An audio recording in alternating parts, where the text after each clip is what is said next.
Hello and welcome to World Insight, brought to you by CCTV International. I'm James Chow. What we bring you are 30 minutes of news analysis, and all of it from a Chinese perspective. As our first story, this week an explosion in the Democratic People's Republic of Korea signaled an imminent breakthrough in the impasse that's held up the six-party talks for months. With a final countdown in the Yongbyon cooling tower, world attention was once again on the DPRK. This time it witnessed an irreversible step forwards towards a nuclear-free Korean peninsula.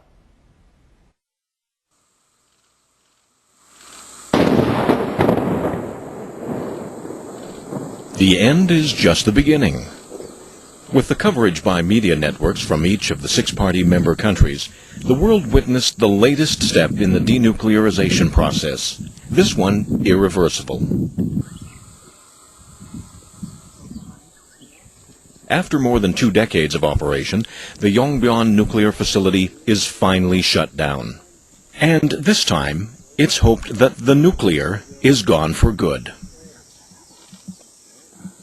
I think this symbolizes the six-party commitment to full denuclearization of the Korean Peninsula. I think this is a very important step in the disablement process, and I think it puts us in a good position to move into the next phase. The concrete evidence of demolition followed another major proof of intent. On the eve of the destruction, the DPRK handed over a detailed account of its nuclear activities to China, raising hopes for a breakthrough in the nuclear deadlock. If the documents are verified, the U.S. says it will notify Congress of the intention to remove the DPRK from its list of state sponsors of terrorism and to end sanctions under the Trading with the Enemy Act. The six-party talks are based on a principle of action for action. So in keeping with the existing six-party agreements, the United States is responding to North Korea's actions with 2 actions of our own.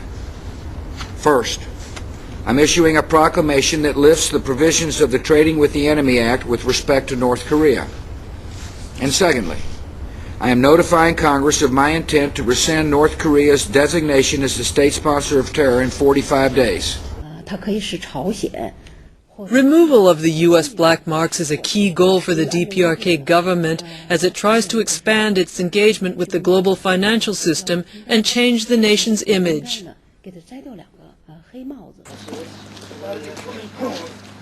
The Yongbyon facility dates back to the 1980s. It operated intermittently until 1994, when it was shut down in accordance with the U.S. DPRK agreed framework. Following the breakdown of the agreed framework in 2002, operation restarted in February 2003. It took 4 years and a 6-party agreement to shut down Yongbyon again. Earlier this year, Pyongyang began dismantling the nuclear reactor. The demolition of the cooling tower and its signature profile is an exceptionally important psychological step. For the U.S., getting the DPRK to demolish its nuclear facility is a great success. It will add to the legacy of the Bush administration. Furthermore, it will lend the U.S. leverage to talk Iran out of its nuclear ambition. But getting off the blacklist may not be a straightforward process. Since the 6 parties started gathering in September 2003, it's been ups and downs and twists and turns. In 2005, the 6 nations laid out their goals more clearly than ever. They unanimously reaffirmed that their goal is the verifiable denuclearization of the Korean Peninsula in a peaceful manner, and agreed to promote economic cooperation in the fields of energy, trade, and investment bilaterally and multilaterally. The 6 parties also agreed to take coordinated steps to implement the consensus in a phased manner in line with the principle of commitment for commitment, action for action. But this work was disrupted by a dispute over frozen DPRK funds in a Macau bank, the result of earlier U.S. Treasury action aimed at halting suspected money laundering activities.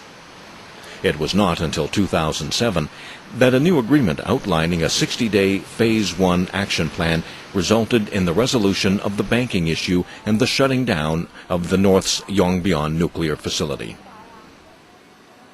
As the Frozen Fund dispute is resolved, the DPRK is set to start negotiations on the shutdown of the nuclear facility and its verification with the working level delegation of the IAEA in Pyongyang from June 26th. The second breakthrough agreement came in October 2007. Pyongyang again agreed during Phase 2 to disable all existing nuclear facilities, with disablement of the three main facilities at Yongbyon to be completed by December 31st, 2007. But the process was delayed again when the North claimed it had completed 80% of the disablement but received only about 40% of the 1 million tons of promised aid.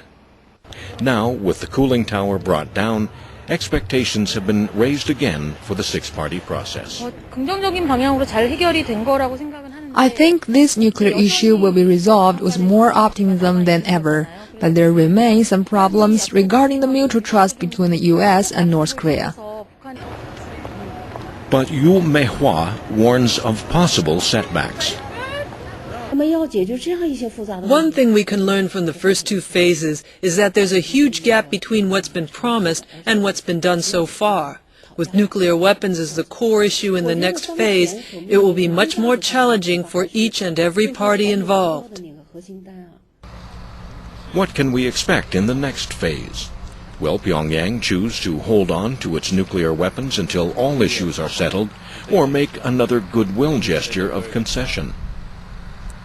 Only the six-party delegates can answer these questions. And to overcome long-standing skepticism and mistrust, they'll need all the stamina, patience, and sincerity they can muster.